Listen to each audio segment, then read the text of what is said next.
Commissioner Rawalpindi مستعفی بھی ہوئے ہیں اور انہوں نے کہا ہے جی کہ راولپنڈی ڈویژن کی جو سیٹیں ہیں وہ ریگڈ ہوئی ہیں اور اس میں آپ کا نام اور چیف الیکشن کمشنر کا نام نہیں. میرا کیا تعلق ہے الیکشن سے؟ یہ انہوں نے نہیں بتایا، بس صرف آپ کا نام کہ یہ دونوں جو عہدیدار ہیں یہ ملوث ہیں.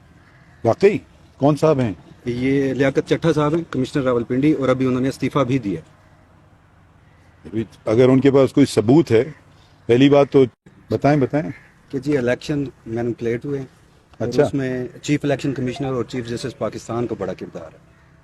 اچھا میرا کردار میں ایک حد تک تو ہے کہ الیکشن کروانے میں، اگر آپ سمجھتے ہیں اگر کوئی الیکشن نہیں چاہ رہا تھا تو وہ تو دوسری بات ہے. الیکشن تو کروائے نا، وہ تو ہم نے نہیں، ہم نے حکم نہیں دیا تھا. میں واضح کر دوں، آپ لوگ بار بار یہ کہتے ہیں ہمارے حکم پہ. ہم نے دونوں جو تھے آئینی عہدیدار صدر پاکستان ہیں اور دوسرے الیکشن کمیشن آف پاکستان، وہ بھی ایک آئینی باڈی ہے، تو ان میں آپس میں بحث چل رہی تھی کہ تاریخ کون دے گا. تو ہم نے یہ کہا کہ آپ جا کے فوراً بیٹھیے اور اس کا تصفیہ کیجئے اور تعین کیجئے تاریخ کیا ہوگی، ہمیں آگے بتا دیجئے.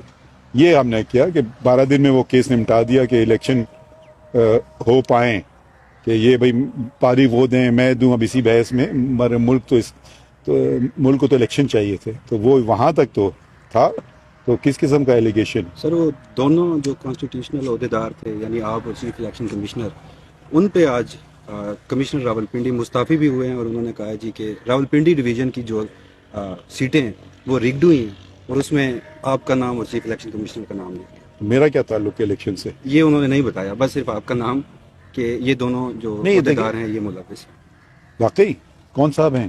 یہ لیاقت چٹھا صاحب ہیں کمشنر راولپنڈی، اور ابھی انہوں نے استعفیٰ بھی دیا. اگر ان کے پاس کوئی ثبوت ہے پہلی بات تو چیف جسٹس نہ سپریم کورٹ کا الیکشن سے کوئی تعلق ہوتا ہے. آئین میں میرے خیال میں آٹھواں آئین کا جو حصہ ہے وہ چیف الیکشن کمیشنر اور الیکشن کمیشن کے مطابق ہے. الیکشن کروانا ان کی ذمہ داری ہے الیکشن کمیشن آف پاکستان کی. ہمارے پاس تو کبھی کبھی الیکشن پٹیشنز آتی ہیں، ان کا ہم فیصلہ کرتے رہتے ہیں.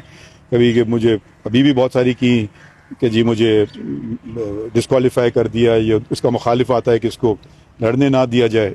ایسے الیکشن کے کیسز تو ہم نے کافی کیے، نہ صرف میں نے بلکہ ہمارے کولیگز نے بھی. بینچز لگی تھیں اور یہ ہم نے حکم دیا تھا کہ جلد سے جلد جتنے الیکشن کے میٹرز ہیں جلد سے جلد لگاؤ، اور سارے ہم نے نمٹا لیے جہاں تک مجھے پتہ ہے، کیونکہ روزانہ اتنے فائلنگ ہوتی ہے پتہ بھی نہیں ہوتا. سر ایک اور آخری سوال ہے، اب جس طرح بات چیت چل رہی ہے، منڈے کو ایک کیس بھی لگا ہوا ہے کہ انتخابات میں دھاندلی کے حوالے سے، اور وہ آپ کی عدالت میں ہی لگا ہوا ہے. تو جیسے آج یہ الزامات آئے ہیں تو کیا چیف کمشنر جو اب مستعفی ہو چکے ہیں انہیں بلا کر شواہد مانگے جائیں گے؟ یہ پہلی بات تو میں جو کیس لگے ہوئے ان کے متعلق میں بات نہیں کرتا ہوں. جو کیس فیصلے ہو جاتے ہیں وہ پھر پبلک پراپرٹی بن جاتی ہے، اس پہ آپ بھی رائے دے سکتے ہیں، کوئی بھی رائے دینے کا. کہ اگر کوئی کیس آپ بتا رہے ہیں کہ لگا ہوا ہے پیر کو، تو آپ آ کے سن لیجئے گا کیا ہوتا ہے اس میں. مجھے نہیں پتا، میں تو ابھی تو میں دوسرے کام کر رہا تھا. ابھی میں لکھ رہا تھا وہ 62(1)(f) کا جو فیصلہ تھا، جس پر ہم نے شارٹ آرڈر تو ایشو کر دیا تھا، تو ڈیٹیل ریزنز کے لیے آ جایا ہوا تھا. مگر کیونکہ یہ ادھر کام ہو رہا ہے، ان کو ذرا میں دیکھ رہا ہوں کہ ٹھیک جلدی ہو جائے. کیونکہ کوشش کر رہے تھے کہ جیسے انہوں نے بتایا 23 مارچ ایک بہت ہی سگنیفیکنٹ دن ہے پاکستان کی تاریخ میں، تو کوشش یہی رہتی ہے کہ کام ہم کریں جلدی سے جلدی.